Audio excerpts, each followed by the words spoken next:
A little girl interrupted the Boston Don's dinner, and the mark on her wrist broke him. In a private room beneath the North End, Vincent Rourke sat surrounded by men who feared him, guarded by doors no stranger should ever cross. Outside, winter rain scraped against the brick alleys. Inside, power moved in whispers, and every man knew one rule: nobody entered without permission. Then the door opened. A 7-year-old girl stepped in, soaked, shaking, and holding a secret too heavy for her small hands. She did not ask for money. She did not beg for mercy. She raised her wrist and showed him the one thing that could destroy his silence. Stay with this story, because it is not just about crime. It is about grief, blood, love, and whether a dangerous man can still become worthy. Like this video and comment where you're watching from. The room stayed frozen after Vincent Rourke said everyone out. For 3 seconds, nobody moved. Sean Kelleher stared at him from the far side of the table, his gray eyes narrowing, not in disobedience, but in calculation. Eli Brooks kept one hand beneath the table where Vince knew a pistol rested against the underside of the chair.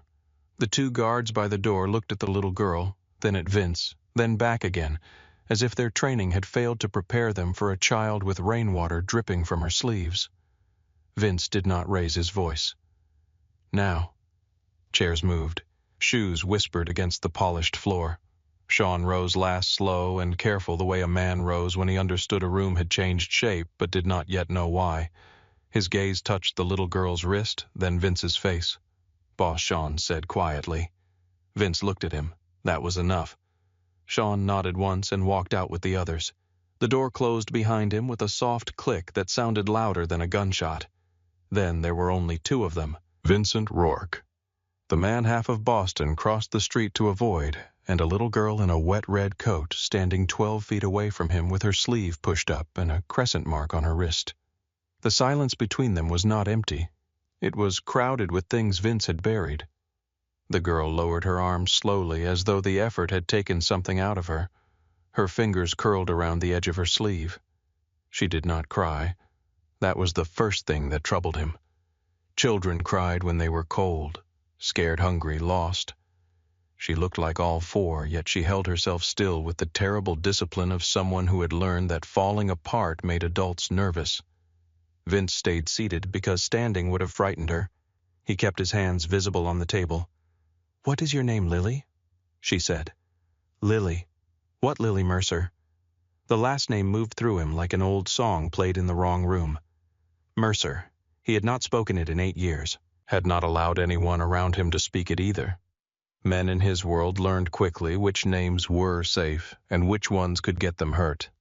Hannah Mercer had become one of those names, though, not because she had betrayed him, not because she had crossed him, because once for 14 months she had made him believe he might have been someone else. Vince looked at the child again. The pale face, the wet lashes, the small mouth pressed tight, the chin lifted with stubborn courage. Hannah's chin. His stomach tightened.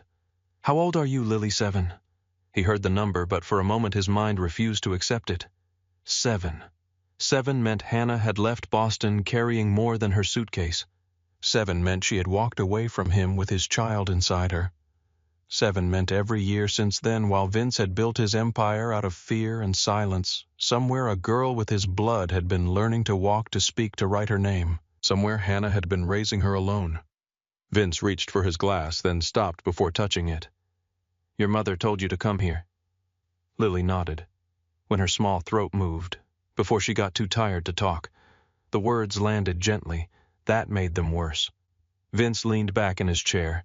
The amber light cut sharp shadows along his face. He could hear the restaurant beyond the walls, now muted and distant. Forks against plates. A muffled laugh from another room. Normal life continuing with insulting ease. When did she die? Lily blinked once. 9 days ago. Vince stared at her. 9 days. For 9 days Hannah Mercer had been gone from the world, and Boston had not changed its weather. The harbor had kept moving. Men had kept lying. Money had kept changing hands.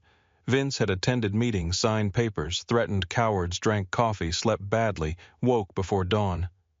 9 days, and he had felt nothing, because he had known nothing. "What happened to her?" he asked. Lily looked down at her shoes. One lace had come undone and dragged a dark line of water across the floor. She was sick. What kind of sick? The kind people whisper about. That answer cracked something in him. Lily reached into the pocket of her coat. Her fingers were red from cold. She pulled out a folded photograph, damp at the corners, protected inside a clear plastic sleeve that had been sealed with tape. She took 2 steps forward and placed it on the end of the table, then stepped back quickly. Vince picked it up. The photograph showed a younger version of himself standing outside a cafe in Cambridge. He remembered the day with painful clarity. Early fall, a gray sweater. Hannah behind the camera laughing because he refused to smile properly. She had told him he looked like a man being forced to attend his own birthday party. He had almost smiled for her. Almost. His thumb turned the photograph over. There, in Hannah's handwriting, were the words that stopped the room again. "If anything happens to me, Lily, find Vincent Rourke. Show him your wrist. Beneath all the darkness, there is still a man inside him." Vince read it once. Then again. He could see Hannah's hand in every curve of the letters. She wrote with pressure as if the pen had personally offended her. Even in ink, she sounded stubborn. Lily watched him. "My mom said you would understand." Vince folded the photograph along its original crease and set it carefully on the table in front of him. "Did she tell you who I was?" Lily hesitated. "She said you were important. That is not an answer. She said some people were scared of you." Vince's mouth tightened. "And were you?" Lily looked at the guards beyond the door, though she could not see them. "I was more scared of not finding you." He closed his eyes for half a second. When he opened them, the room had changed again. The table, the whiskey, the low light, the expensive wood. All of it looked obscene beside the child standing there with trembling knees and a dead woman's instructions in her pocket. "Come here," he said softer this time. Lily did not move. Vince understood. Trust was not something children owed strangers, especially strangers like him. He reached for his left cuff. Slowly, so she could see every movement, he unfastened the button and rolled the sleeve back. His wrist came into the light. The crescent mark sat there dark against his skin. Same curve, same placement, same shape like a secret stamped through blood. Lily stared at it. Her lips parted. "So it's true," she whispered. Vince had no words ready for that. Men like him kept words as weapons, polished and loaded. But this child had walked into his locked room and emptied him with one sentence. He pushed the chair nearest the door back with his foot. "Sit down." Lily sat on the edge, not fully committing her weight, ready to flee if the world turned sharp. "Are you hungry?" She looked like she wanted to lie. "Yes." Vince pressed the service button near the wall. A voice answered immediately. "Yes, Mr. Rourke. Bring soup, bread, milk, something warm. No one enters without knocking." "Yes, sir." While they waited, Lily folded her hands in her lap. Her nails were bitten short. There was a hospital bracelet still around her wrist, the paper worn soft at the edges. Vince noticed a bruise near the inside of her elbow where an IV had probably been taped. "You were at the hospital with Mom. For how long?" "A lot." Children measured time in feelings, not calendars. Vince looked away before his face could betray him. 8 years earlier, Hannah Mercer had worked at a free clinic in Dorchester 3 nights a week, though Vince had never understood why. She had been a nurse then, 27 sharp-eyed and too principled for any room he put her in. Their first conversation had happened because one of Vince's men had stumbled into the clinic bleeding from a knife wound, and using a fake name so poorly, Hannah threatened to stitch his mouth shut before she touched his side. Vince had arrived 20 minutes later to clean up the situation. Hannah had looked him over once and said, "You must be the reason everyone suddenly forgot how to breathe." He remembered that clearly. The way she stood with her arms crossed, dark hair pulled back, blood on one sleeve, no fear in her face, just irritation. "You know who I am?" he had asked. "I know the type. There are types men who think silence makes them powerful." He should have left. Instead, he had stayed. That was Hannah's gift. She made him stay in rooms where he could not hide. For 14 months, she had been the only clean thing in his life, not innocent. Hannah was too smart for innocence. She knew there was blood around him even when she refused to ask for details. She knew money came from places money did not belong. She knew men lowered their eyes when Vince passed because they had learned the cost of looking too long. Still, she had loved him, or something close enough to love that Vince had mistaken it for salvation. They met in quiet places. Coffee shops far from his territory. Her apartment with the broken radiator. His car parked near the river at midnight while the city lights shivered in black water.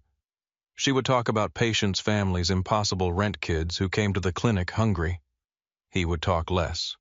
She would notice anyway. Once after he came to her door with split knuckles and a cut across his cheekbone, she made him sit at her kitchen table while she cleaned the wound. "Tell me it was necessary," she said. He looked at her. It was. That was too fast. "You want me to lie slower, I want you to hate it." He had not answered. She pressed gauze to his face harder than necessary. "That is what scares me about you, Vince. Not that you can hurt people, lots of men can hurt people, it's that you can convince yourself it was the only way." He remembered being angry. He remembered wanting to leave. He remembered staying because her hand was on his face and she was the only person alive who touched him like she did not expect him to bite. Then one morning she vanished. No screaming fight. No note on the kitchen table. No slammed door. Her apartment had been cleared with careful precision. Her phone disconnected. Her landlord paid in cash for the final month. Friends from the clinic said they did not know where she had gone, and Vince believed some of them were lying, but not enough to break them for it. He searched quietly at first, then thoroughly. For 6 months, men checked bus stations, hospitals, employment records, leases, old contacts, family names, anything connected to Hannah Mercer. Nothing.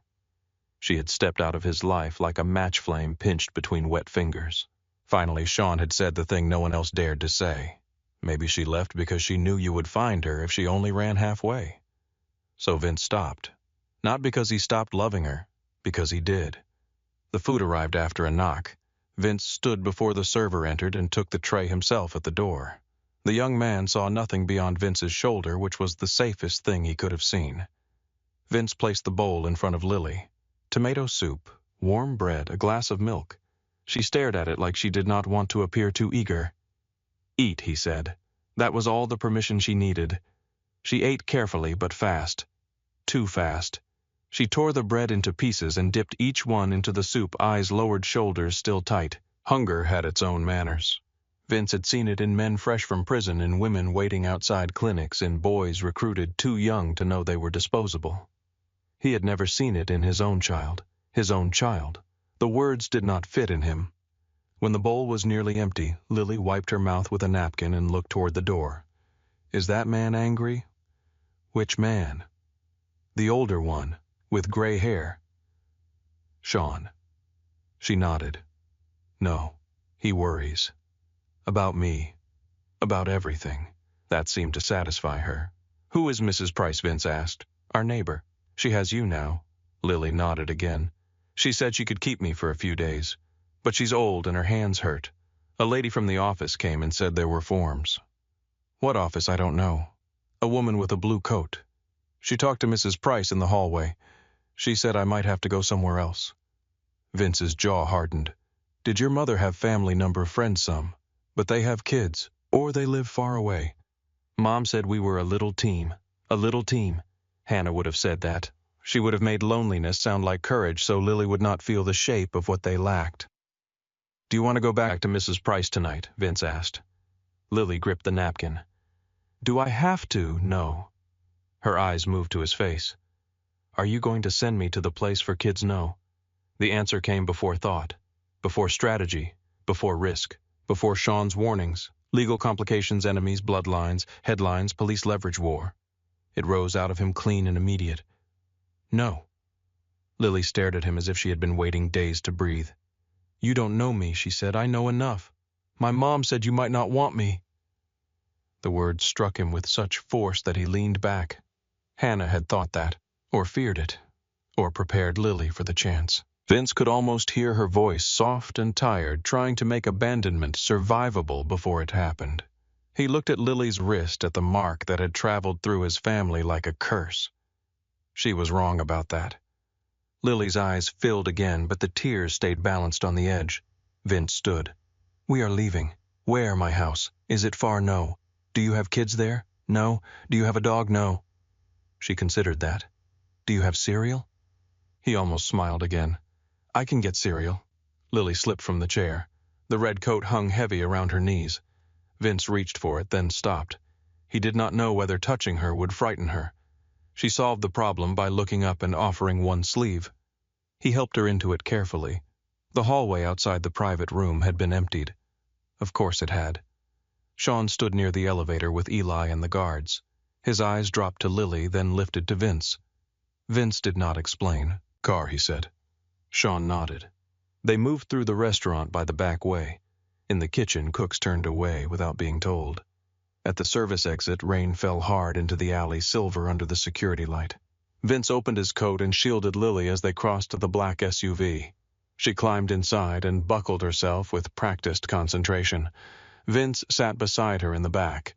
Sean took the front passenger seat. The driver pulled away from the curb tires, hissing over wet pavement. For a few blocks, no one spoke. Lily watched Boston slide past the window. Neon signs blurred in the rain. A man under an umbrella hurried across Hanover Street.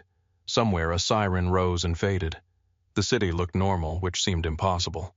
Vince took out his phone. His first call was to Sean's private line, though Sean sat 10 feet away. That was how they spoke when the driver did not need to hear. Sean answered without turning. "Yes. I need everything on Hannah Mercer. Last address, medical history, death certificate, employment, any lawyer, any social worker, anything involving the child." Sean's reflection in the windshield did not move. By morning before morning. Understood.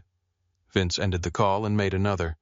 This one went to Caroline Vance, a family attorney whose office handled delicate matters for men who preferred clean paperwork over public questions. She answered on the third ring voice, sharp with sleep. "Vince, I need emergency guardianship papers prepared for a minor." A pause. What minor? Lily Mercer, 7 years old, mother deceased. No known living relatives. "Are you related to the child?" Vince looked at Lily. She had pressed her forehead lightly to the glass and was tracing raindrops with one finger. "Yes." Another pause, longer this time. "I need documentation. You'll have it. Vincent, this is not a parking ticket. I know what it is." "Do you?" His voice lowered. "Caroline," she exhaled. "Send me what you have. I'll start the petition tonight." The third call was to Mrs. Evelyn Price. Lily recited the number from memory in a small voice, careful with each digit. Vince dialed. The woman who answered sounded older than he expected, and tired in a way sleep would not fix. "Hello, Mrs. Price? My name is Vincent Rourke. Lily Mercer is with me." A sharp breath. "Is she safe?" "Yes." Thank God. The sincerity in that nearly undid him. "She said you have her belongings?" "Yes. A backpack, some clothes, her mother's things. Not much. I didn't know what to do. The woman from Child Services said she would come back tomorrow. She does not need to come back." Silence. Then carefully, "Are you family?" Vince looked at Lily again. "Yes." Mrs. Price began to cry quietly, ashamed of the sound. Hannah said someone might come. Near the end, she kept saying there was someone, but then she would get scared and stop talking. "I thought maybe it was the fever." It wasn't. She loved that child more than anything, I know. "No," Mrs. Price said, and for the first time her voice hardened. "You don't. But maybe you can learn." Vince accepted the blow because it was deserved. "I'll send someone for Lily's things. I won't give them to just anyone." "Good." That answer seemed to calm her. "I'll pack what I can. Thank you." He ended the call and set the phone on his knee. Lily was looking at him now. Is Mrs. Price mad? No. She cries when she's tired. So do a lot of people. Do you? Vince glanced at her. No. She seemed to think about that longer than he liked. "Maybe you're not tired enough." Sean made a sound from the front seat that might have been a cough. Vince looked out the window so Lily would not see the corner of his mouth move. The SUV climbed toward Beacon Hill, where the streets narrowed and the old brick houses stood close together like rich men guarding secrets. Vince's townhouse waited behind black iron 4 stories of red brick and dark windows, beautiful in the way a locked box could be beautiful.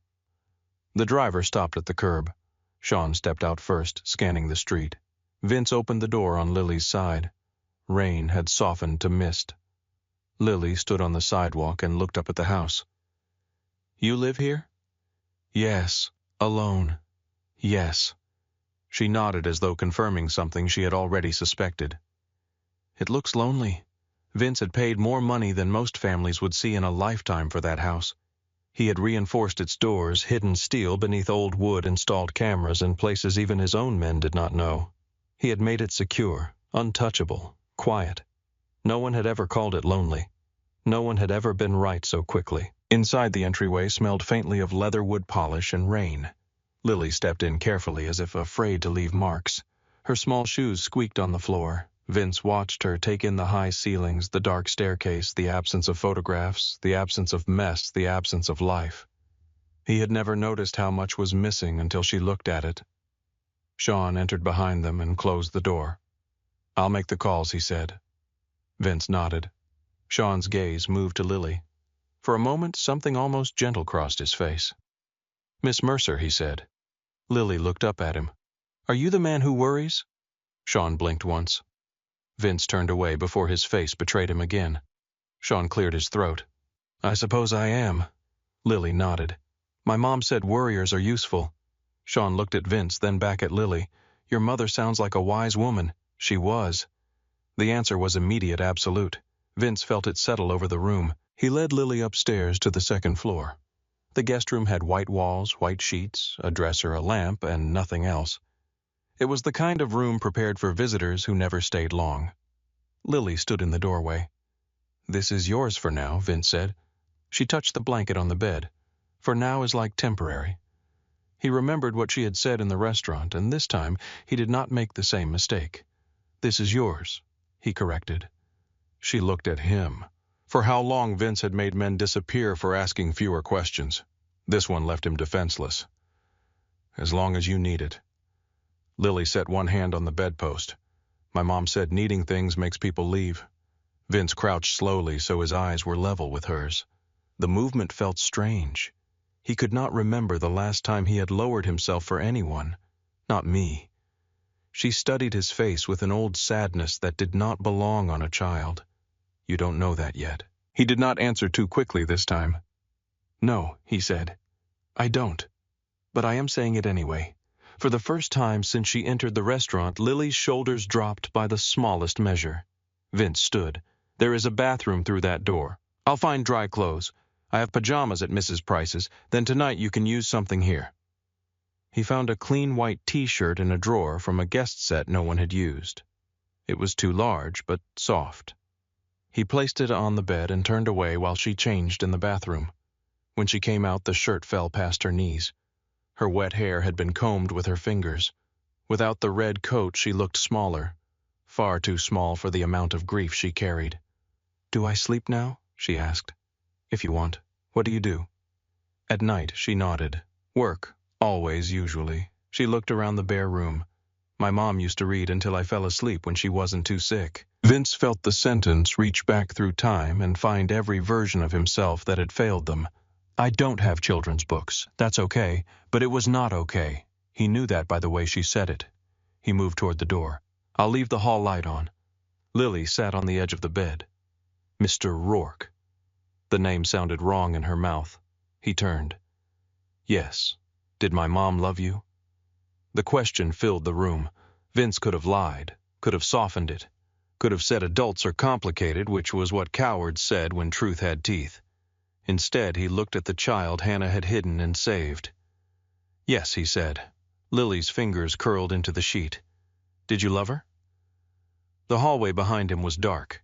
Downstairs, men were already moving because of his orders. Files were being opened. Calls were being made. The machinery of his life had begun turning around this child, around this dead woman, around the past that had walked back into his private room wearing untied sneakers. Vince looked at Lily. "Yes." She nodded once, as if the answer mattered but did not surprise her. "Good night," she said. "Good night, Lily." He closed the door halfway, leaving a wedge of light across the floor. Downstairs, Sean waited in the study with his phone in one hand and questions in his eyes. Vince walked past the whiskey cabinet without stopping and stood at the window looking out at the wet street where the lamps burned gold against the mist. Behind him, Sean spoke quietly. "Is she yours?" Vince did not turn around. "Yes." "You're certain?" Vince saw the crescent mark in his mind. Hannah's handwriting. Lily's chin lifting so she would not cry. "Yes." Sean was silent for a long moment. Then he said the thing Vince already knew. "Then everything changes." Vince looked up toward the second floor where a little girl who had crossed a city in the rain was lying in a stranger's house with a dead mother's name on her lips. "No," he said. "Everything already did." From upstairs came the faintest sound of a floorboard shifting, then silence again. Vince stood very still listening, and for the first time in years the house did not feel empty. For the first time in years the house did not feel empty. That was what troubled Vincent Rourke most. The silence was still there. It sat in the corners, pressed against the tall windows, moved through the dark wood halls like smoke. But now it had something inside it. A breath upstairs. A small pair of wet shoes beside the door. A white shirt missing from one of his guest drawers. A child sleeping under his roof because a dead woman had trusted him at the edge of her life. Vince stood in his study until the rain stopped. Sean Kelleher sat across from him, phone in one hand, black folder in the other. The folder had arrived just before dawn, carried by a man who knew better than to knock twice. Sean placed it on the desk without opening it. "Hannah Mercer," Sean said. Vince looked at the name typed on the label. For a moment he did not touch it. He had signed orders that made grown men disappear. He had opened envelopes that contained photographs, threats, wire transcripts, names of informants, names of dead men. None of them had made his hand pause over paper. This one did. Finally, he opened the folder. The first page was simple. Birth certificate. Hannah Louise Mercer, born in Burlington, Vermont. Father dead before she turned 16. Mother dead 2 years later. No siblings. No living grandparents. An aunt listed once on an old school form, deceased. No safety net. Vince read the line again. No living relatives. Hannah had been alone long before she met him. She had carried that loneliness so quietly he had mistaken it for independence. The next pages gave him the rest in clean, brutal language. Nursing license, clinic work in Dorchester, volunteer hours, lease records in Cambridge, then nothing for several months after she disappeared from Boston. Then a new address in Burlington, employment at a community health center, a second job at a women's shelter, annual income lower than what Vince spent maintaining one armored car. He turned the page. Lily Grace Mercer, born at Lakeview Medical Center. Mother Hannah Louise Mercer. Father unknown, unknown. Vince stared at the word until the letters lost shape. Unknown meant Hannah had stood in a hospital room exhausted and alone holding their daughter and chosen to leave him blank. Not because he meant nothing, because he meant danger, because his name on paper would have been a door any enemy could open. Sean watched him from the chair. "She protected the child," Sean said. Vince did not answer. The medical records were thinner than they should have been and heavier than anything else in the folder. Hannah had been diagnosed 18 months earlier. Ovarian cancer, surgery, treatment, remission noted, then recurrence. Hospice care approved. Final nurse visit 9 days before. Vince kept reading until the words blurred. Sean's voice came low. "She died at home." Vince closed the folder. His study had no photographs, no awards, no trophies, nothing that could be used to understand him. The walls were lined with law books he rarely opened, and old maps of Boston marked in ways only 3 men alive understood. It was a room built for strategy, not grief. Grief entered anyway. "She never asked for anything," Vince said. Sean leaned back slightly. "Hannah. She could have called. She could have asked for money, doctors, anything." Sean was quiet long enough that Vince looked up. "What she probably knew you would give it," Sean said, "and everything else with it." That landed where Sean intended. Vince stood and walked to the window. Morning had begun to pale the street. The brick townhouses across from his looked washed clean by rain. A woman in a wool coat walked a small dog along the sidewalk. A delivery truck idled at the corner. Normal people beginning normal days. Behind him, Sean said, "If anyone learns about Lily, she becomes leverage." Vince turned. "No one learns. That is not a plan. That is a wish. It is an order." Sean's jaw tightened, but he did not look away. He was one of the only men who still could. Orders leak. Drivers talk. Lawyers keep files. Schools ask questions. Children make friends. She is not a briefcase you can lock in a room. Vince's eyes went cold. "Careful."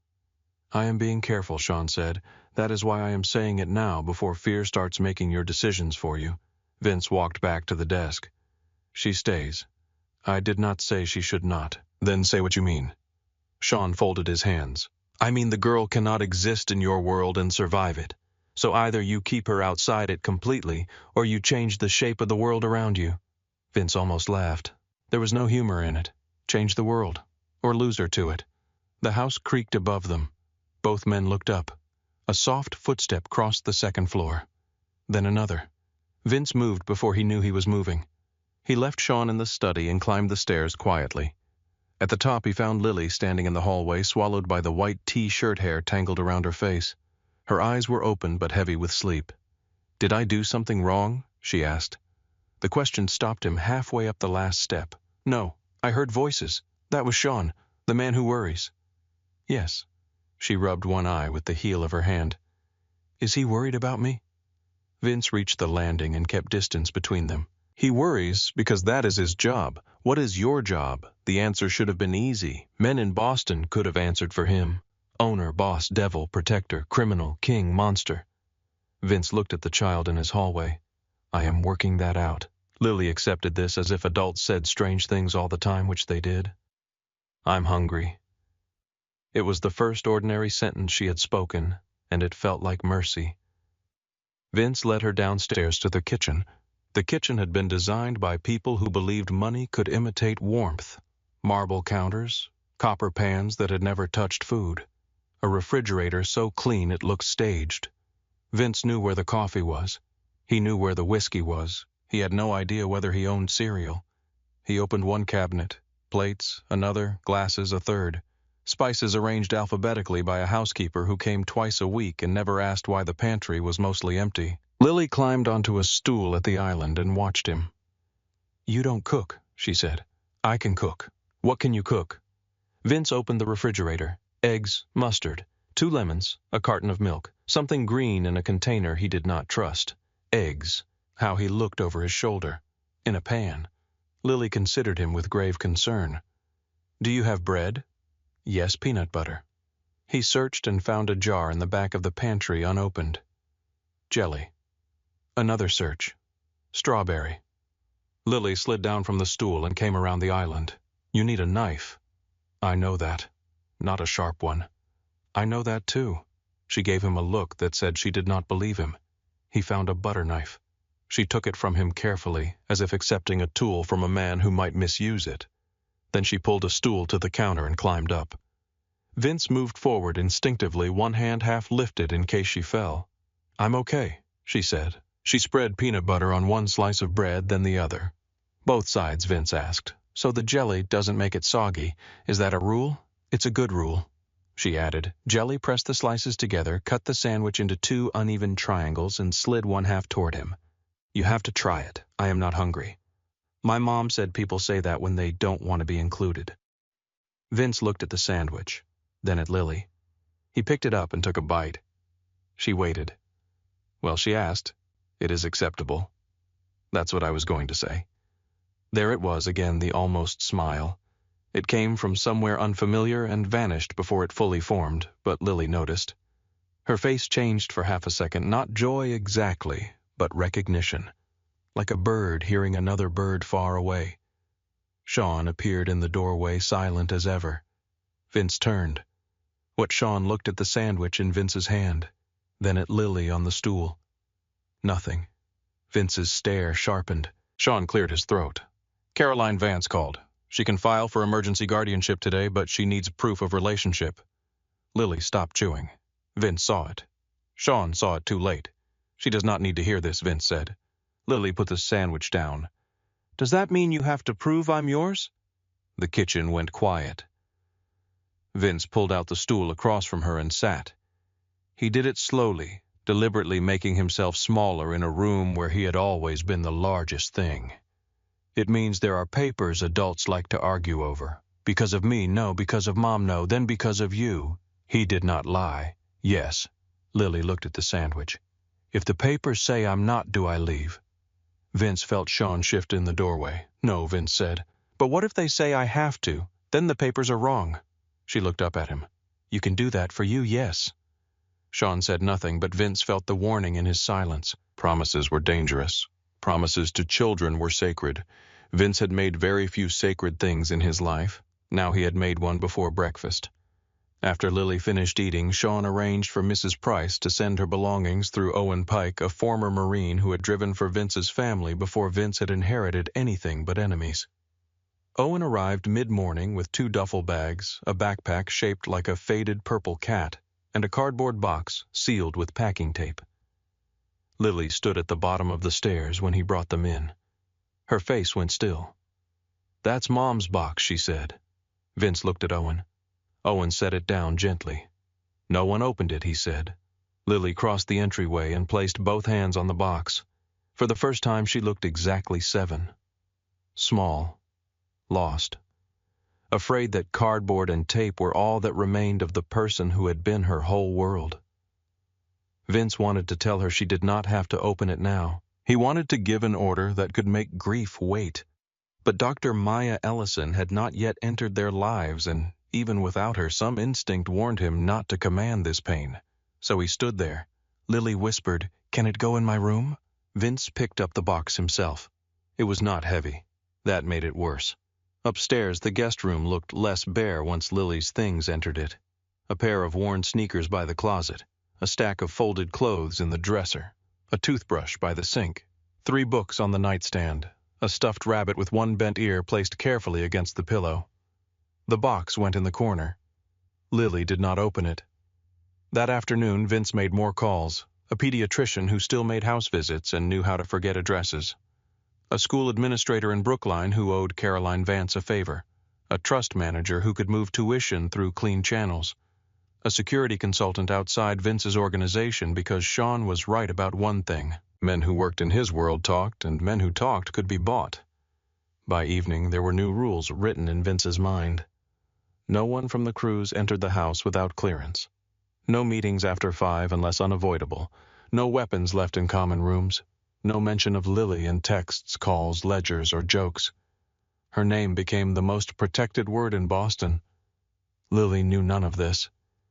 She sat at the kitchen table with a pencil Sean had found in a drawer and a stack of printer paper. She drew quietly while Vince reviewed documents at the far end of the table. He had tried to work in his study, but after 15 minutes he found himself checking the hallway camera. After 20, he came back to the kitchen and pretended it was because the light was better. Lily drew a square house with smoke coming from the chimney. Vince looked at it longer than he meant to. "Is that your old house nor Mrs. Price's building now?" "What is it?" She shaded the roof. "Just a house. There were 2 windows, a crooked door, and a tree beside it. No people." Vince returned to his papers. After a while, Lily asked, "Why don't you have pictures?" He looked up. "What on the walls?" "There are no pictures. I never needed any." Lily's pencil paused. "My mom said pictures are proof something happened." Vince glanced toward the empty hallway, the polished walls, the rooms full of expensive furniture and no memory. She may have been right. "Don't you want proof?" The question was innocent. That did not make it gentle. Vince thought of the photograph in his jacket pocket. Younger Vince outside a cafe, Hannah behind the camera. A life that had happened then vanished because no one had been there to keep proof except the woman who ran.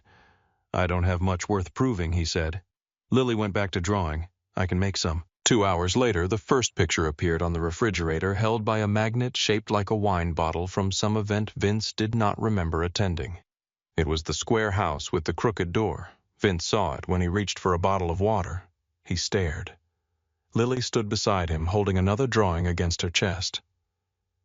"You don't have to keep it there," she said. He looked down at her. "It can stay. It's not very good. It can still stay."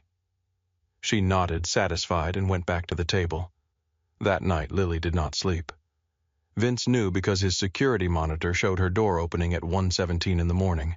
He was in the study reading Hannah's medical file again, punishing himself with details.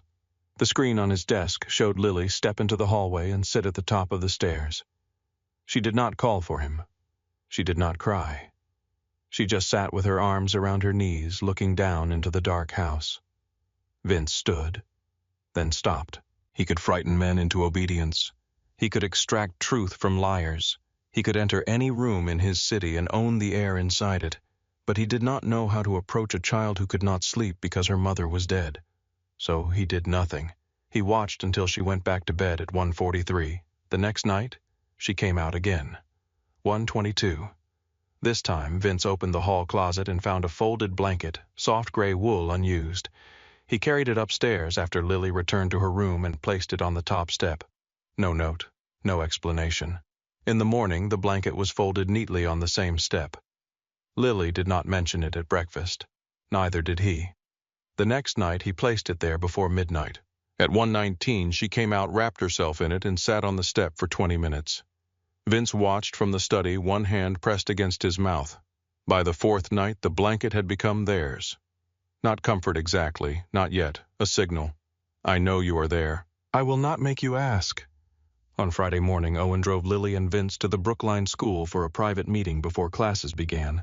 Vince wore a charcoal suit and stayed in the back of the headmistress's office while Caroline Vance spoke in calm, legal phrases. Lily sat beside him in a navy dress Mrs. Price had packed, and shoes that pinched her toes, though she refused to say so. The headmistress, a woman with silver glasses and the careful smile of someone used to wealthy families, looked at Lily kindly. "And what do you like to read?" Lily glanced at Vince, then back. "Bird books. Bird books. My mom said birds are proof the world keeps going even when people are sad." The headmistress's smile softened into something real.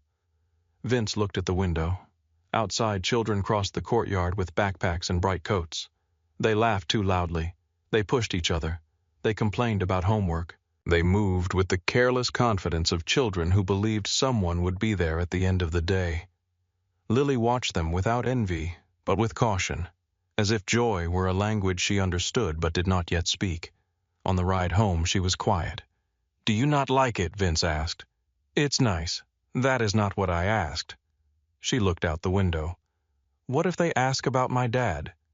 Vince felt the word enter the car and take up space between them. "What do you want to say? I don't know." He had answers ready. Simple ones, safe ones, private ones. But Lily was not asking for a script. She was asking where he fit in the story of her life. Vince looked at the passing brownstones, the wet sidewalks, the city that had taken everything from Hannah and given her child back to him too late. "You can say whatever feels true." Lily turned from the window. "What if I don't know what's true yet?" "Then say that." She nodded slowly. At home, she changed out of the dress and put on leggings and a sweater with a small hole near the cuff.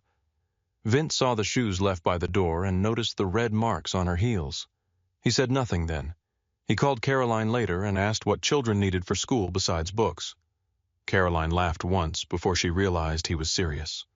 By evening, 3 bags from a children's store arrived. Coats, socks, shoes, pajamas, hairbrushes, notebooks, colored pencils, a lunchbox with birds printed on it because Vince had remembered. Lily stood in the foyer as Owen carried everything in. "Is all that for me?" "Yes." "Why?" "Because you need things." She touched the handle of the lunchbox. "My mom used to say needing things is expensive." Vince crouched in front of her. "Then it is good I can afford it." She looked at him for a long second. That was almost funny. "It was not meant to be. That makes it funnier." He shook his head, but warmth moved through him before he could stop it. Later after dinner, Sean came by with papers. He stopped at the refrigerator when he saw the drawing. The square house, the crooked door, the tree. His face changed. Vince noticed. "Do not say anything," he warned. Sean lifted both hands. "I was not going to." Lily appeared behind him with a blue pencil in her hand. "You can look at it," she said. Sean turned. "Thank you. It's just a house." Sean studied the picture as if it were a map of buried treasure. "Houses matter." Lily seemed to approve of that answer. She returned to the table. Sean lowered his voice. "She is changing the place already." Vince looked toward Lily, bent over another sheet of paper tongue caught between her teeth in concentration. "No," he said quietly. "She is showing me what was missing." Sean did not answer. The house settled around them. Pipes clicked in the walls. Wind moved against the windows. Somewhere upstairs, Lily's new room waited with its white walls, her mother's unopened box, and a gray blanket that would be placed at the top of the stairs before midnight. Vince signed the papers Sean brought him. Guardianship, school authorization, medical consent. Each signature felt less like ownership and more like confession. When the last page was done, he capped the pen and looked at his name in black ink. Vincent Patrick Rourke. For years, that name had opened doors, closed mouths, bought silence, invited fear. Now it sat beneath Lily Mercer's name on a document that said he was responsible for her. Not in theory, not in blood alone. In breakfast school shoes, bad nights, legal forms, guarded doors, and the terrible patience of staying. From the kitchen table, Lily looked up. "Mr. Rourke. Yes, do you have tape?" "For what?" She held up a new drawing. This one had the same house, but now there were two figures standing outside. One tall, one small. They were not holding hands. Not yet. But they stood close enough that the space between them looked intentional. Vince opened a drawer and found tape. Lily placed the drawing on the refrigerator beside the first one. She pressed the corners flat with both palms. Then she stepped back. "There," she said. Vince looked at the two figures. The tall one had dark hair, a black coat, and a straight line for a mouth. The small one wore red. For a long moment, nobody spoke. Outside, clouds gathered again over Boston. The light shifted behind the windows, turning the kitchen silver. Lily picked up her pencil and returned to her chair, already reaching for another blank page. Vince stayed in front of the refrigerator, staring at the proof that something had happened while somewhere deep inside the house, behind all the locks and walls and cameras, the first crack opened in the fortress. The first crack opened quietly. It did not sound like breaking glass or gunfire. It sounded like paper being taped to a refrigerator. It looked like a crooked house drawn in blue pencil with one tall figure and one small figure standing close enough to make the empty space between them feel less empty. Vincent Rourke stood in front of that drawing longer than he meant to. For years, his house had been designed to reveal nothing. Every room had been polished, controlled, useful. Men came and went with quiet voices and careful eyes. Files were opened, decisions were made, threats were answered. Money moved through the city like dark water. Now there were colored pencils and a coffee mug on the kitchen table. Now there was a purple backpack slumped near the stairs. Now there was a child in the house who woke before sunrise and moved as if the floor might blame her for making noise. Lily Mercer did not demand space. She barely took any. That bothered Vince more than if she had screamed, cried, slammed doors, or asked for impossible things. She said thank you for every meal. She folded her pajamas before putting them under her pillow. She asked before opening cabinets. If she dropped something, her whole body went stiff. On the sixth morning, Vince found her kneeling beside the kitchen chair, wiping a few drops of spilled milk from the floor with a paper towel. Her face had gone white. "It's fine," he said. "I'm cleaning it, I can see that. I didn't mean to. It is milk, Lily." She scrubbed harder. Vince crouched beside her, careful not to move too fast. "Look at me." She did, but only because he asked. Nothing happens because of spilled milk in this house. Her eyes searched his face. "Nothing, nothing." She looked back at the floor. "My mom used to say that too." Vince softened. Then she was right. Lily nodded, but she kept wiping until the floor shone. That afternoon, Dr. Maya Ellison came to the house for the first time. She arrived without fuss. A small woman in a dark coat with silver in her black hair and a leather satchel worn soft at the edges. She did not look impressed by the Beacon Hill townhouse. She did not look afraid of Vince either, which made him immediately suspicious. Sean had found her through a private hospital board member who owed him a favor. She worked with children who had survived violent homes, sudden loss custody battles, and the kind of grief adults like to rename as adjustment. Lily met her in the sitting room. Vince stayed near the window, arms folded, watching the way Lily sat on the edge of the couch with both feet tucked beneath her. Dr. Ellison took the armchair across from her and placed a small wooden box on the table. "What's that?" Lily asked. "Things to help people talk when words get tired." Lily considered that. Words get tired all the time. Dr. Ellison opened the box. Inside were small figures, stones-colored cards, a tiny wooden house, a bird, a dog, a key, a boat. Lily touched the bird first. Vince noticed. Of course she touched the bird. Dr. Ellison did not ask Lily to talk about Hannah. She did not ask about death or hospitals or fathers. She let Lily arrange the objects on the table. The house in the middle, the bird on the roof, the key under the couch cushion, the boat turned upside down. When the session ended, Lily went upstairs with the wooden bird still in her hand. Dr. Ellison watched her go. Then she turned to Vince. "She is very careful." Vince did not answer. Dr. Ellison closed the box. "That is not the same as being calm. I know the difference. Do you?" His eyes narrowed. Sean, standing near the doorway, looked at the floor as if suddenly fascinated by it. Dr. Ellison did not flinch. "She is performing stability," she said. "She has learned that adults are less likely to leave if she becomes easy to keep." Vince felt something tighten behind his ribs. "I told her she is staying. I believe you. Then what is the problem?" Dr. Ellison's voice stayed gentle, which somehow made it harder to hear. "She does not believe the world keeps promises just because adults say them. She believes in patterns. Who comes back? Who notices? Who stays in the room when she becomes inconvenient?" Lily's small voice echoed in his memory. "My mom said needing things makes people leave." Vince looked toward the staircase. "What do I do?" It was the first time in years he had asked that question without already knowing the answer. Dr. Ellison picked up her coat. "You let her need things, and you do not punish her for it." That night, Vince found Lily sitting at the kitchen table drawing again. The house was different this time. It had 2 windows, smoke from the chimney, a tree with bare branches, a bird above it, wings open. He set a cup of tea in front of her. He had asked Caroline Vance what children drank before bed, and Caroline had laughed again before telling him chamomile if he was planning to become a grandmother. Lily looked at the cup. "What is it, tea? Do I have to drink it?" No, she picked it up anyway and sniffed it. "It smells like grass. That is unfortunate." She took a tiny sip and made a face. Vince sat across from her. The silence rested between them, but it did not feel as cold as before. After a while, Lily asked, "Did Dr. Ellison tell you I'm sad?" "Yes." "Are you mad?" "No, people get tired of sad." Vince leaned forward. "I have known sad for a long time."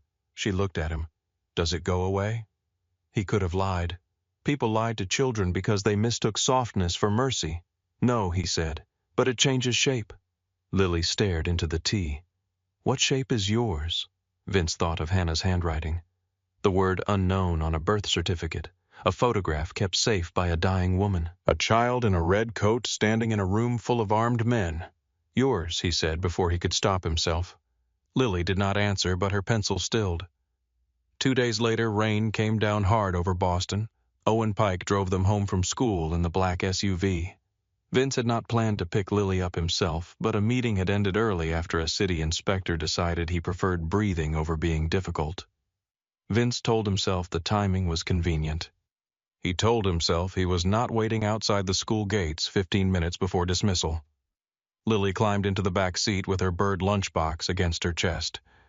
"Did school go well?" Vince asked. "Yes." That was all she gave him. The car moved through wet streets. Traffic crawled. Wipers swept back and forth with a tired rhythm.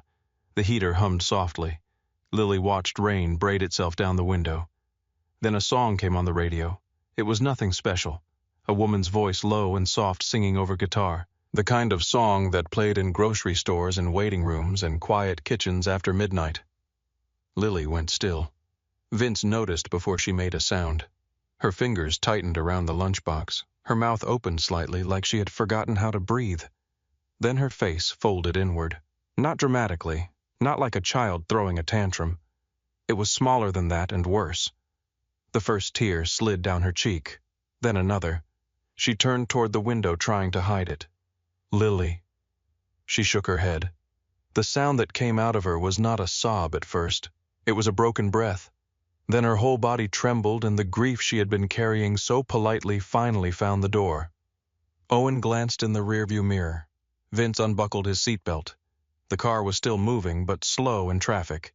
He shifted across the seat and reached for her. For one terrible second, Lily resisted. Her body went stiff, trained by fear, trained by loss. Then she collapsed against him. Vince held her carefully at first, unsure where to put his hands. Then she buried her face in his coat and cried with a force that made him close his eyes. He did not tell her it was all right. It was not. He did not tell her not to cry. She had earned every tear. He just held her while rain ran down the glass and the city blurred around them. Her small hands clutched his lapel. "I want Mom," she cried. Vince bowed his head over hers. I know, I want to go home. His throat tightened. I know. I don't know where home is anymore. There was no answer for that, none that was not a lie. So he held her closer.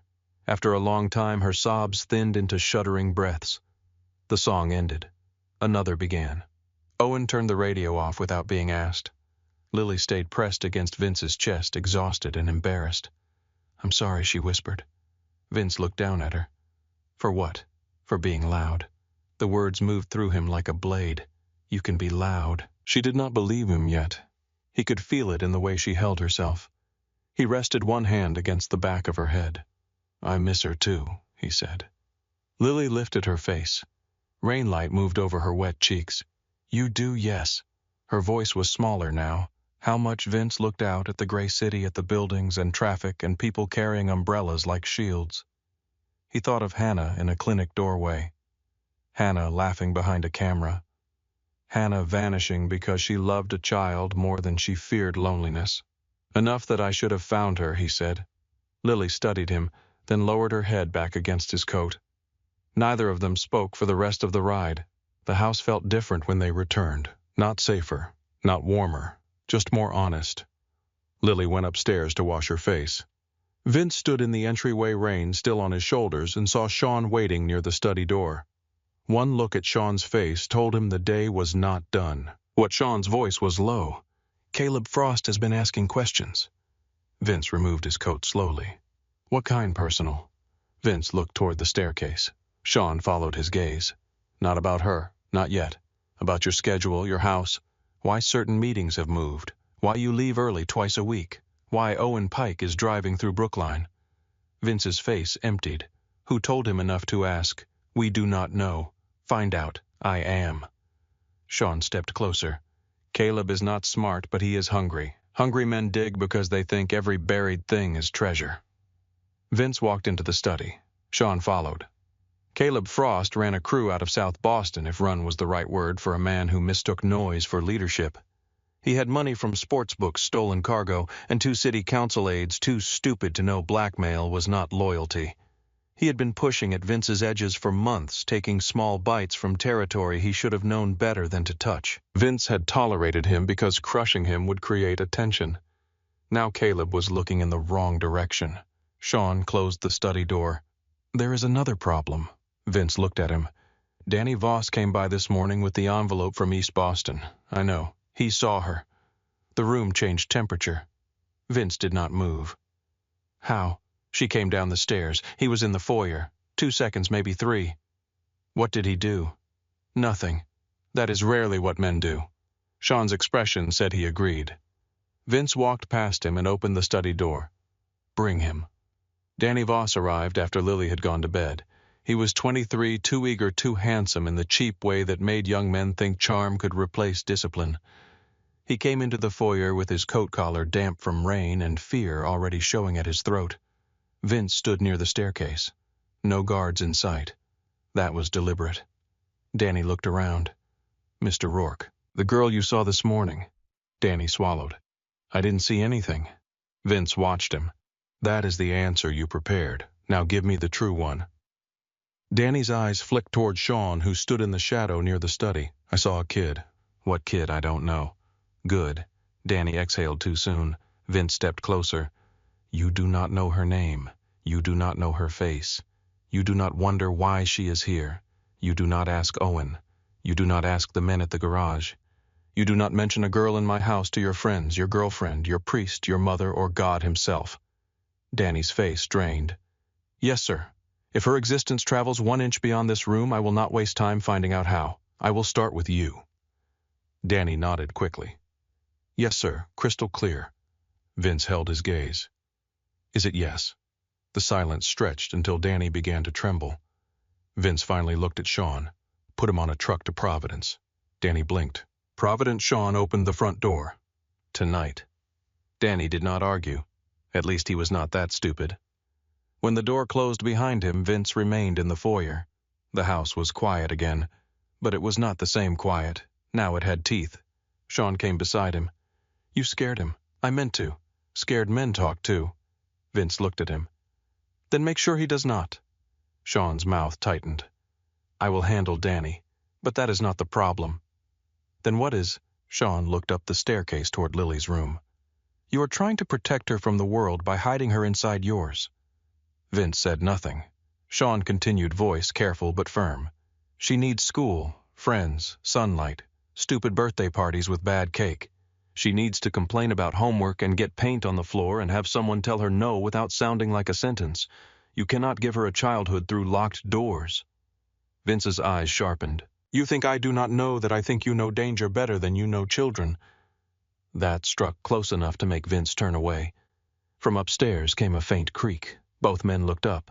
Lily stood halfway down the staircase in her oversized sleep shirt, one hand on the banister. Her hair was messy from bed. Her face was pale in the low light. Vince's voice softened instantly. Lily. She looked at Sean, then at Vince.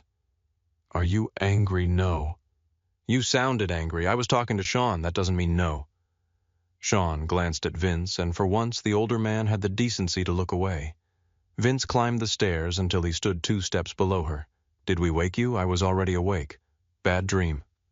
She shrugged, a child's answer when the truth felt too large.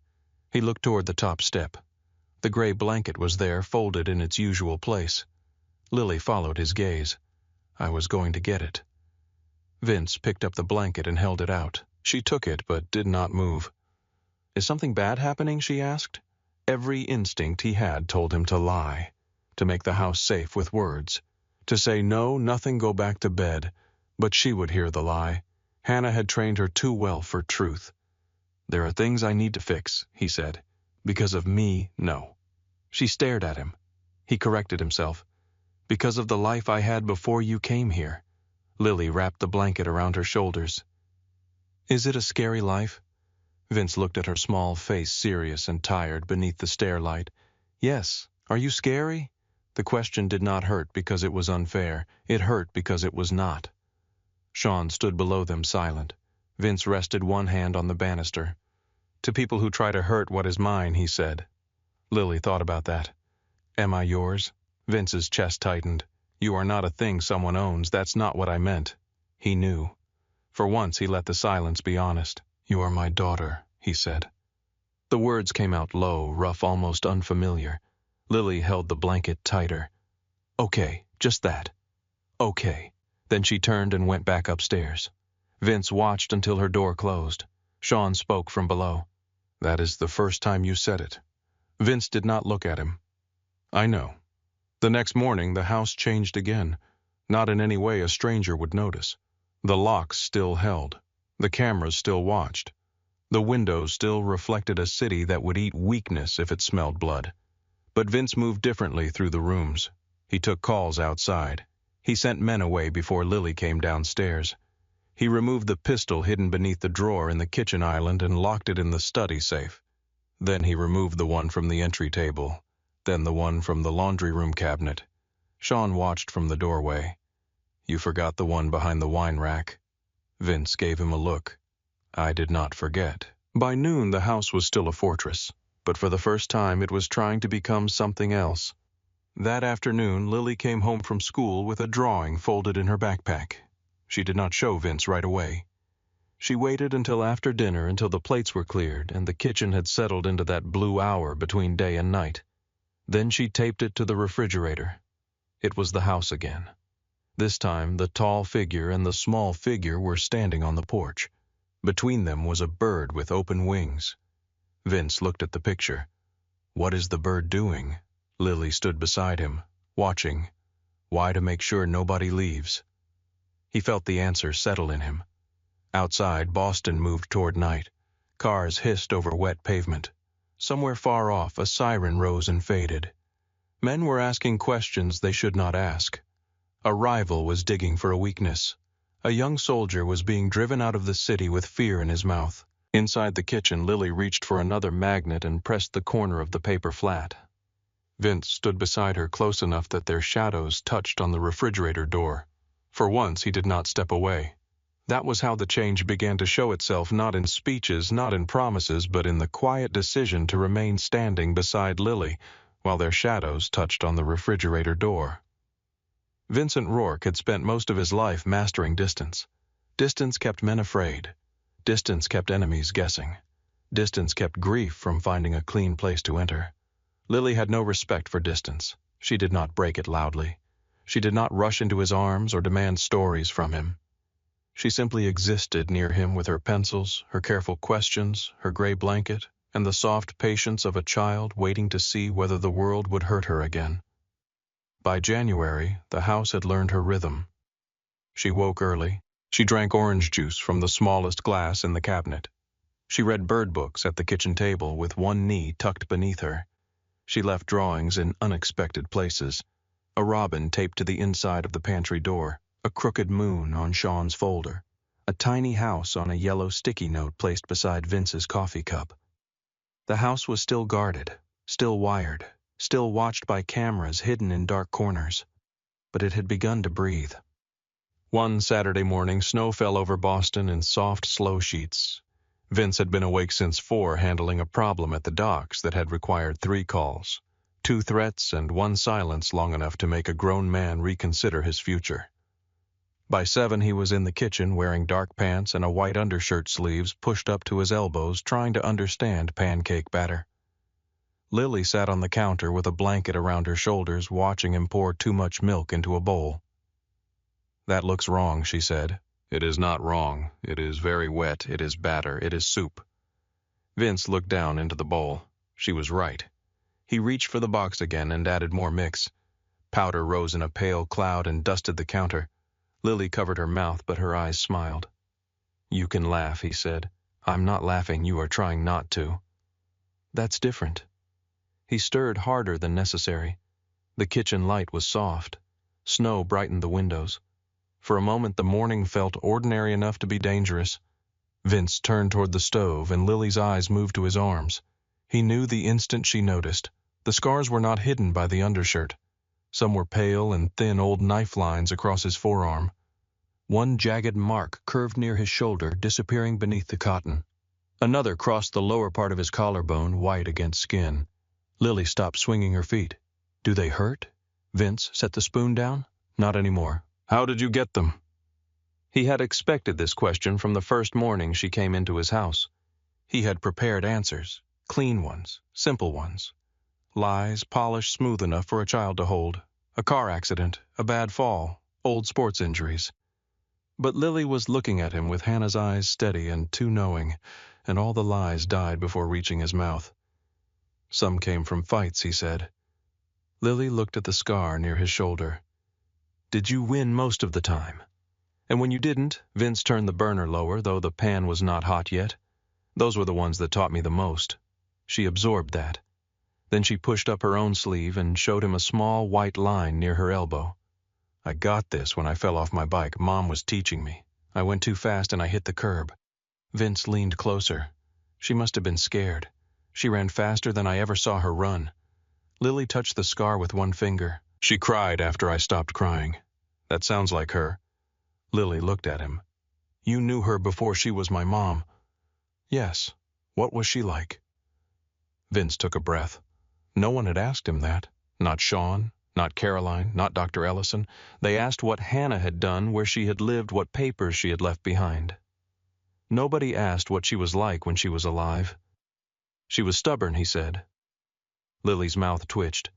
She told the truth even when people did not want it. Especially then. She drank coffee too late at night and complained that she could not sleep. She kept books in every room.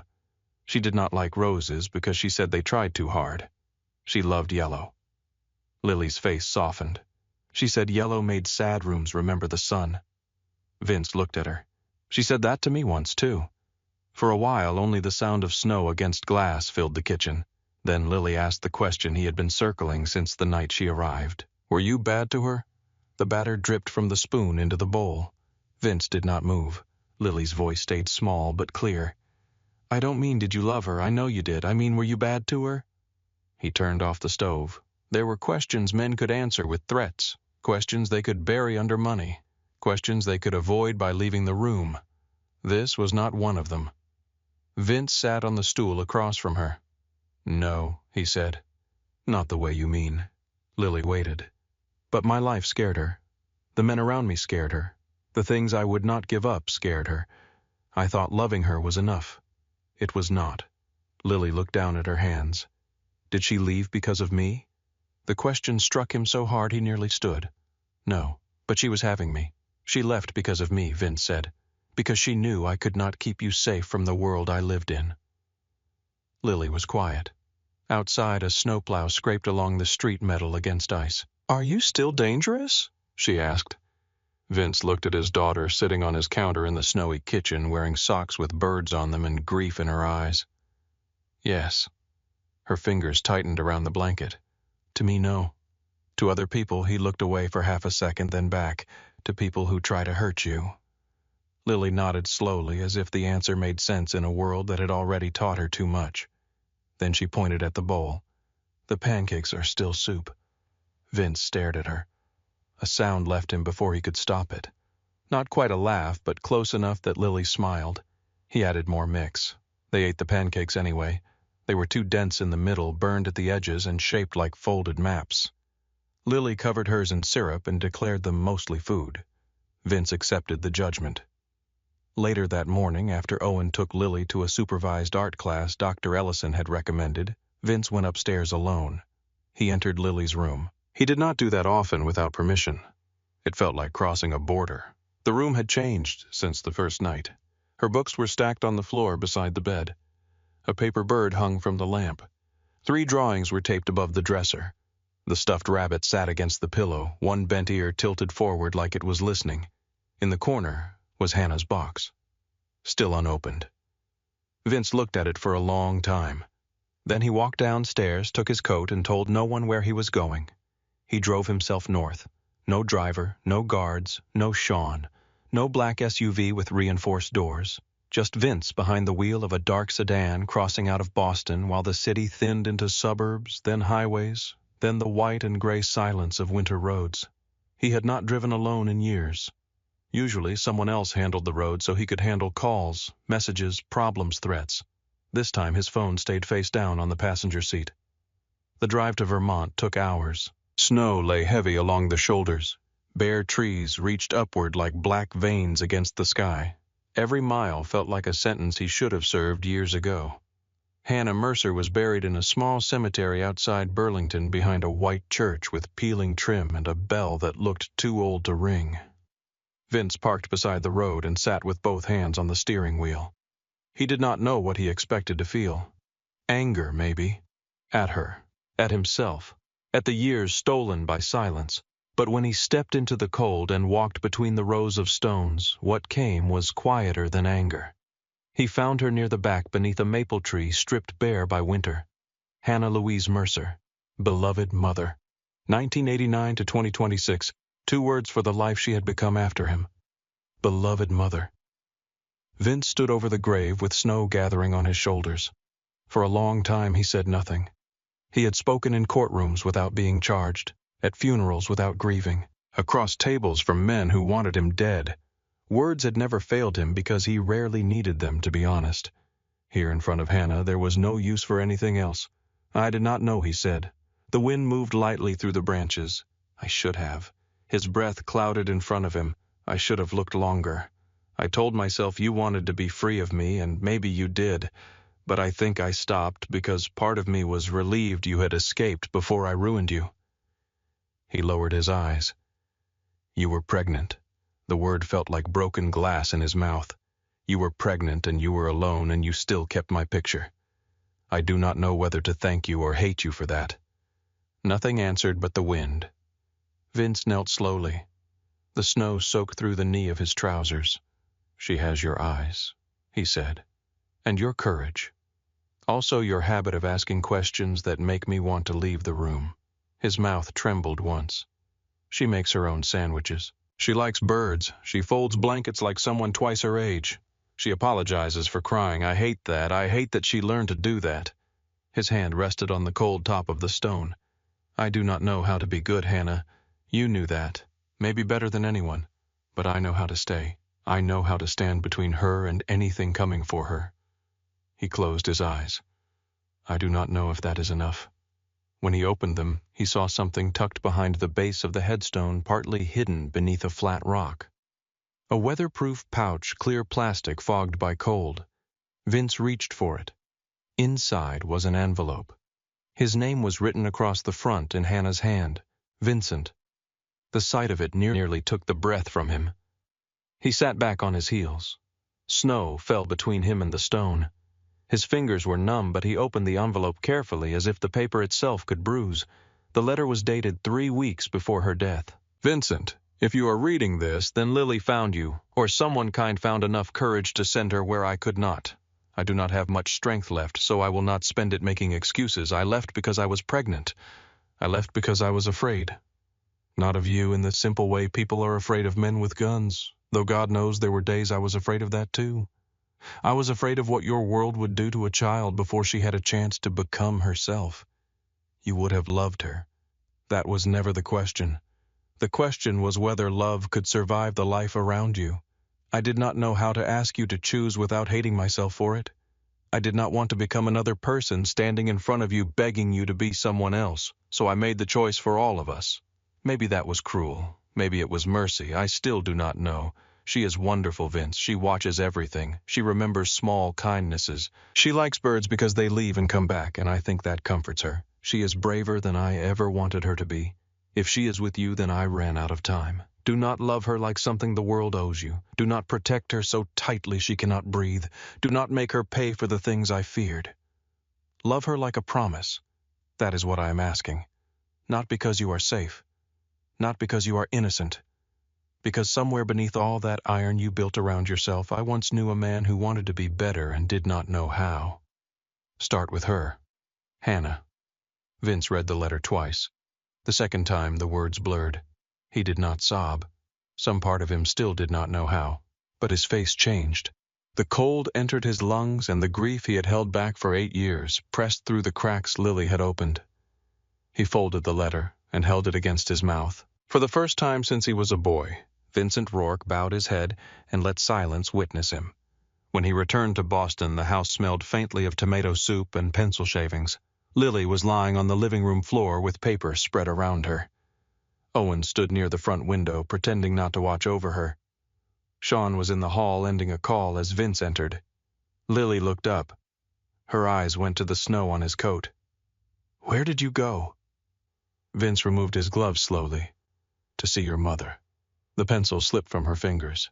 Her face changed not with anger, but with the careful fear of someone approaching a door that might open onto pain. "You went to her grave?" "Yes." Lily sat up. Was it pretty? Vince thought of the bare maple, the white church, the snow gathering over Hannah's name. It was quiet. Lily nodded.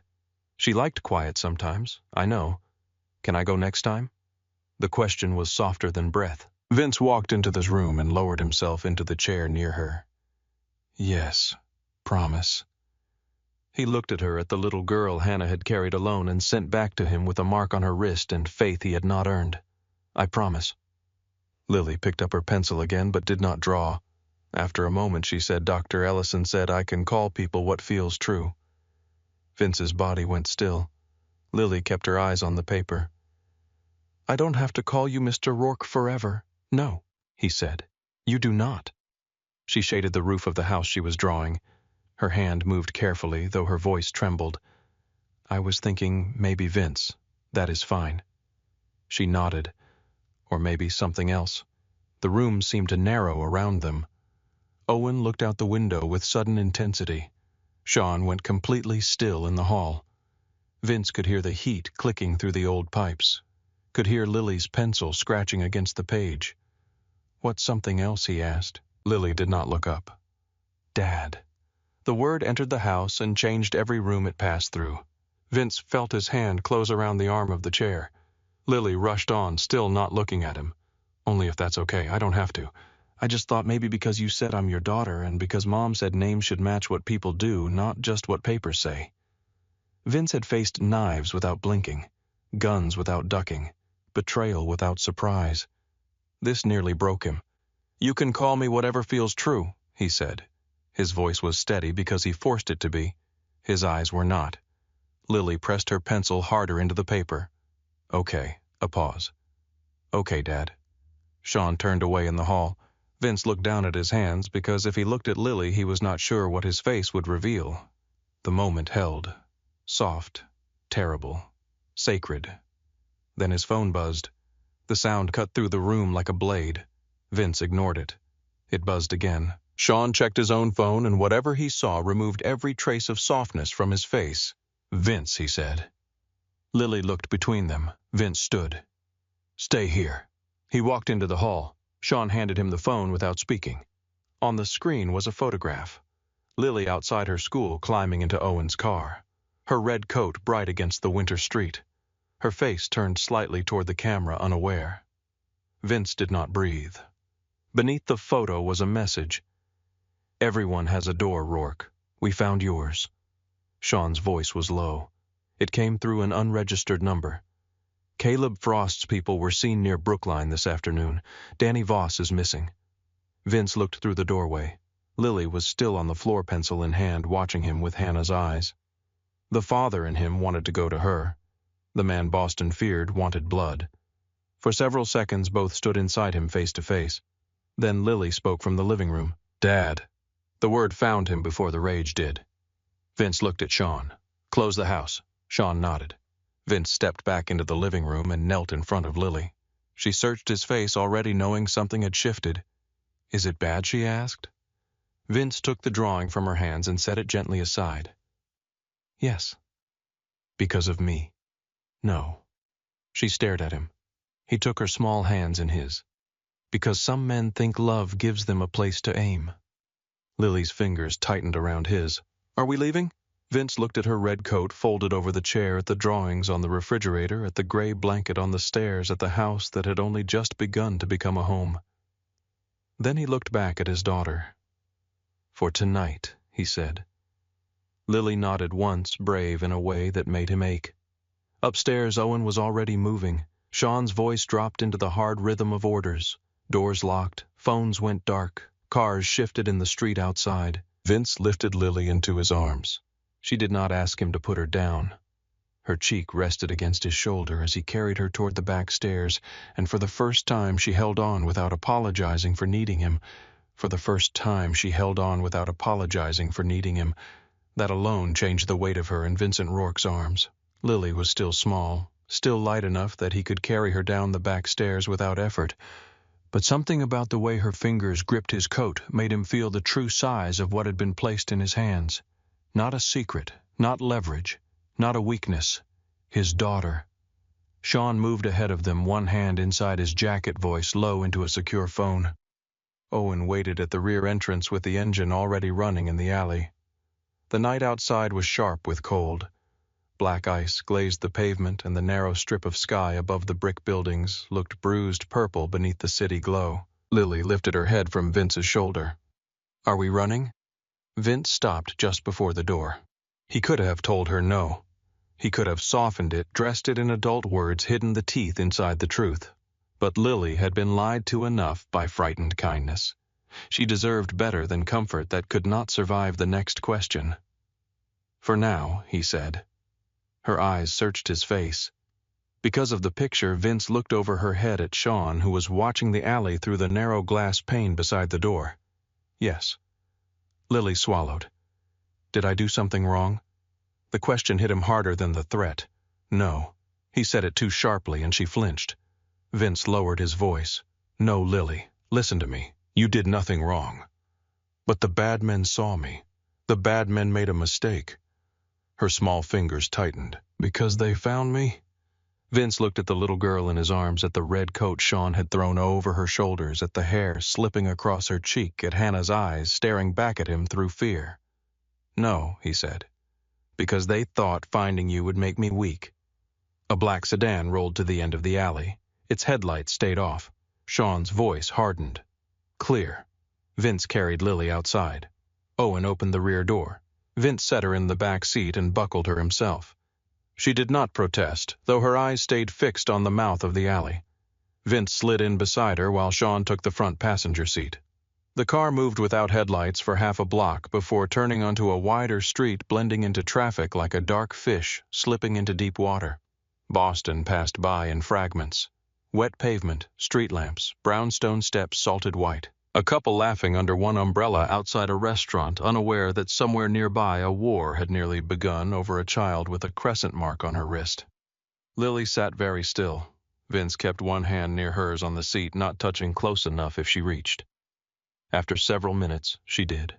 Her fingers slipped into his. He closed his hand around them. Sean watched from the front mirror but said nothing. They drove south first, then east, then doubled back twice through narrow streets and service roads. Owen never asked where to go. He had been given the route before the house doors locked. A second car followed for 6 minutes, then disappeared. A third replaced it near the river. By the time they crossed out of the city, Lily's eyelids were heavy.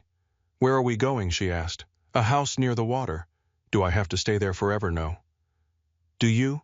Vince looked at her. "For tonight, yes." That seemed to matter.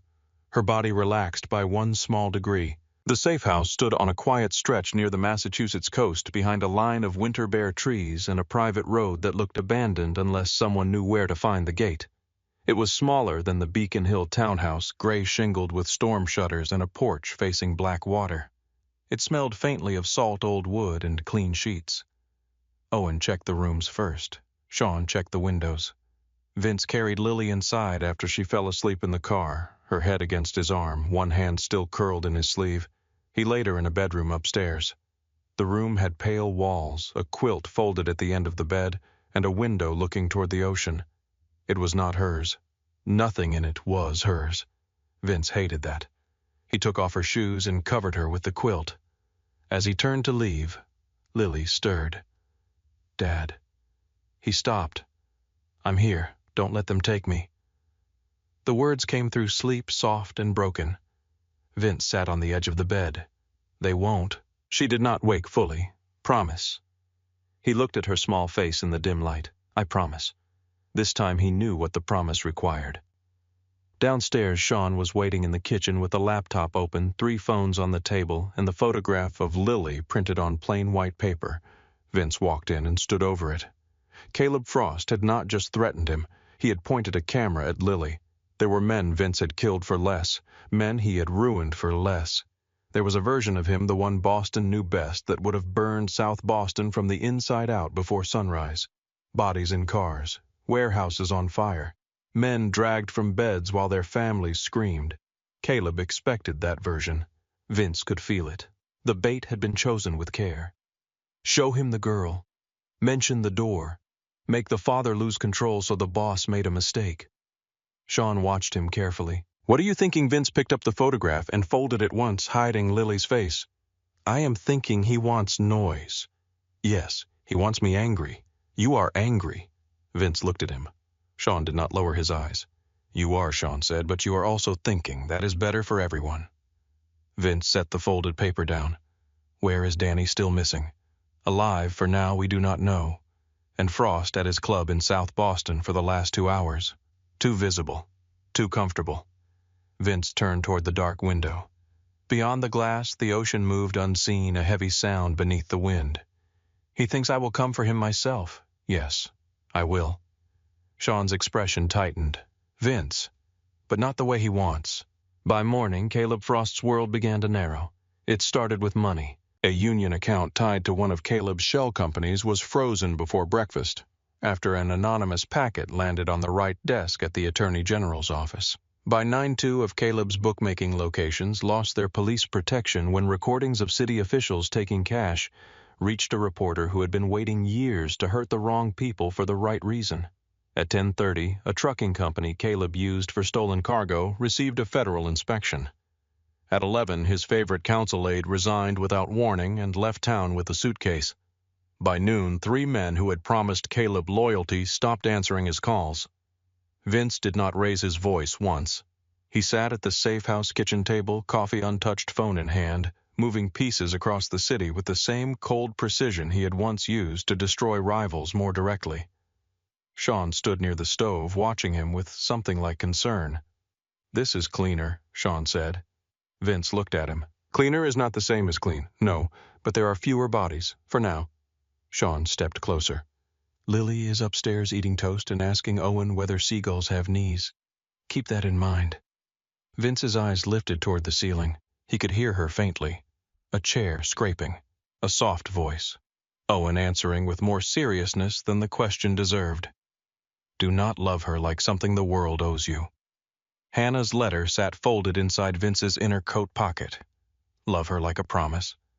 Vince breathed once through his nose. Set the meeting, he said. Sean's jaw tightened. We're Pier 14. When tonight?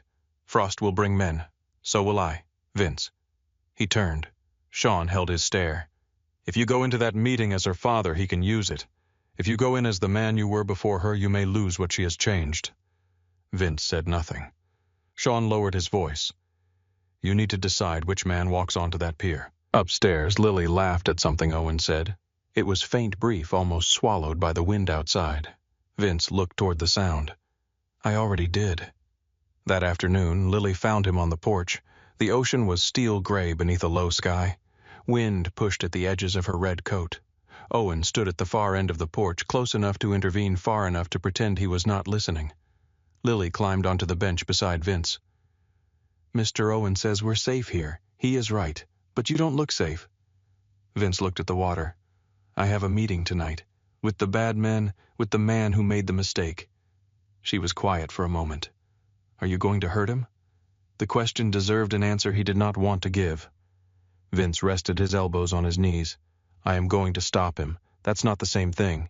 No, he said, it is not always the same thing. Mom said people can be right and still do wrong things. Vince turned to her. She said that a lot, mostly when I wanted candy for breakfast. Despite himself, he let out a breath that nearly became a laugh. Lily did not smile for long. Will you come back? There it was. The only question that mattered. Vince turned fully toward her. Yes. You can't promise if you don't know. I know. How? Because I have somewhere to come back to. Lily looked at him for a long time. Then she leaned against his side, not hiding, not collapsing, just resting there as if his presence had become a place. Vince stayed still until she was ready to move. Pier 14 smelled of salt, diesel, and rust. By nightfall, fog had crept in from the harbor, softening the edges of cranes and warehouses. Yellow lights burned through the mist. Water slapped against wooden pilings beneath the pier. Caleb Frost arrived with 4 men and a smile he had borrowed from a man too stupid to fear consequences. He was younger than Vince by nearly 10 years, broad-shouldered, sharp-suited with pale hair slicked back and a gold ring on his smallest finger. He stepped from his car like a man entering a room he believed he owned. Vince stood alone beneath a hanging lamp. Sean was somewhere in the fog. So were others. Caleb knew that. Vince knew Caleb knew. That was the point. Caleb spread his hands. Vincent Rourke. I was starting to think fatherhood made you shy. Vince did not react. Caleb's smile widened. Pretty girl. Looks like her mother. The fog moved between them. Vince felt the sentence hit the part of him that wanted blood. He let it hit. He let it pass. Caleb's smile faltered by a fraction. You hear me? I heard you. And you should have used the information better. Caleb laughed once. I found your weakness. No, Vince said. You found my reason. Something shifted in the dark. Caleb's phone began to ring. Then one of his men's phones. Then another. No one answered at first. Vince watched. Caleb finally looked down at his screen. His expression changed. Vince took one step forward. Your money is frozen. Your warehouses are marked. Your friends in City Hall are suddenly very interested in prison reform because they may need it. The men who told you they would stand behind you are currently trying to remember whether they ever knew your name. Caleb stared at him. You think paperwork scares me? No. From the fog behind Caleb, 2 black cars rolled into view, blocking the exit. Vince's voice stayed quiet, but isolation should. Caleb's men looked at one another. Not loyal men, paid men. Paid men could count. Caleb's smile vanished. You won't touch me here. Vince stepped close enough for Caleb to see his eyes. I could. The harbor wind moved through the silence. But my daughter is asleep in a house by the water, Vince said. And I told her I was coming back. Caleb swallowed. Vince leaned in slightly. So, listen carefully. You will leave Boston tonight. You will give Sean every name attached to the photograph. The man who took it. The man who sent it, the man who carried it. If one name is missing, I come back as the man you were hoping to meet. Caleb tried to recover his pride, and if I say no, Vince looked at him with absolute calm. Then you become the lesson other men tell in whispers. For once, Caleb Frost understood the room he was in. By midnight, names began arriving. By 2 in the morning, Danny Voss was found alive in the basement of a closed bar in South Boston, beaten, terrified, and very willing to explain how Caleb's men had grabbed him after he bragged to the wrong woman about seeing something interesting at Rourke's house. Vince did not see Danny personally. That was new. Sean handled it. At dawn, Vince returned to the safe house. The sky over the water was pale and bruised. He entered quietly, expecting Lily to be asleep. Instead, he found her sitting at the kitchen table in pajamas, hair messy, a piece of toast untouched in front of her. Owen stood by the counter. She refused to go back upstairs, Owen said. Lily looked at Vince. You came back. Vince removed his coat. Yes. She slipped from the chair and crossed the kitchen. She did not run. Lily still did very few things without caution. But when she reached him, she put both arms around his waist and pressed her face into his shirt. Vince closed his arms around her. Over her head, Owen looked away. I stopped him, Vince said. Lily's voice was muffled. Did you come back the same? The question emptied the room. Vince looked down at her. No, he said. I think I came back a little different. She nodded against him. Good. They returned to Beacon Hill 2 days later. The house had been searched, cleared, locked, watched, and reinforced. Yet when Lily stepped through the front door, she did not look at the cameras or the new guards posted discreetly down the block. She looked at the refrigerator. Her drawings were still there. The house, the bird, the tall man, the small girl. She walked over and touched the corner of one page as if making sure it had waited for her. Spring came slowly after that. Not all at once. Not like forgiveness. More like thaw. A drip from the roof. Softer light in the mornings. The first brave green in the cracks near the sidewalk. Lily's room changed first. She stood in the doorway one Sunday morning, arms crossed, studying the white walls. I want to paint it. Vince looked up from his coffee. What color? She did not hesitate. Yellow, of course. At the hardware store, Vince stood beside her in the paint aisle while she examined paint cards with the seriousness of a judge. There were too many yellows. Buttercup, Sunbeam, Honeycomb, Lemon Ice, Golden Hour. Lily chose one called Morning Light. My mom would like that one, she said. Vince looked at the small square of color. Yes, he said, she would. They painted the room that afternoon. Vince taped the edges badly. Lily corrected him. He spilled paint on the drop cloth. Lily got yellow on her elbow. He got yellow in his hair when she leaned too far with the roller and gasped like she had committed a felony. Vince touched the streak on his hair. Lily stared at him. Then she laughed. Not the small, polite laugh she used when adults tried too hard.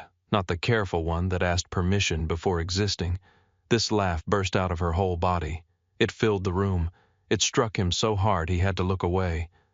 Hannah had laughed like that once years ago in a Cambridge kitchen while rain hit the windows, and Vince stood there not knowing he was happy until the moment had already become memory. Lily kept laughing until she had to sit on the floor. Vince stood in the middle of the yellow room, paint on his hands, his shirt, his hair, and felt the house shift around him again. Not a fortress, not yet a normal home, but something warmer than survival. The following week, Lily brought home a flyer from school. Family art morning, Friday at 9. She left it on the kitchen counter and said nothing. That silence hurt more than asking would have. Vince picked it up. You have school Friday? Yes. What is this? People can come. They don't have to. People, not fathers, not parents, people. His phone buzzed on the counter. Sean, urgent meeting. Frost's remaining men are moving assets. Vince read the message. Then he looked at Lily, who was pretending to organize her pencils by length. He typed back, handle it. Sean replied almost immediately. This matters. Vince looked at the flyer again, at the word family printed in bright blue letters across the top. So does she. He set the phone face down. On Friday morning, Vincent Rourke sat in a classroom chair too small for him, surrounded by paper glue sticks, washable markers, and children who stared at him with open curiosity. Lily sat beside him, cheeks pink, trying not to smile too much.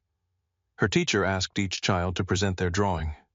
When Lily's turn came, she stood and held up a sheet of white paper. The drawing showed a yellow house, a little girl in a red coat, a tall man in a dark suit, and above them in the corner of the sky a woman colored in yellow smiling down like sunlight. At the bottom in Lily's careful handwriting were 2 words: My family. Vince stared at the paper.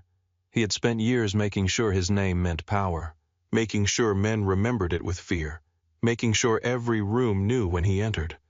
Now a 7-year-old girl had written him into a family with uneven letters and yellow crayon.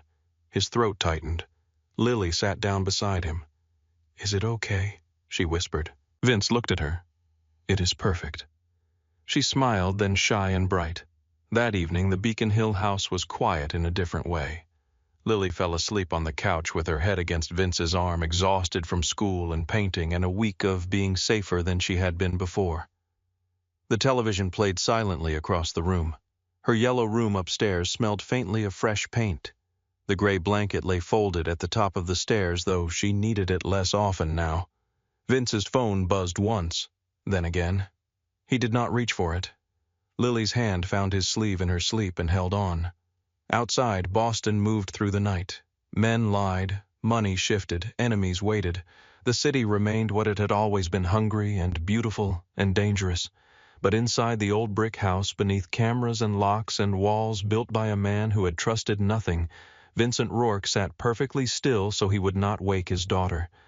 He thought of Hannah's letter, "Love her like a promise." He looked at Lily, sleeping against him, her breathing soft, her small fingers curled in his sleeve. For most of his life, Vince had been feared.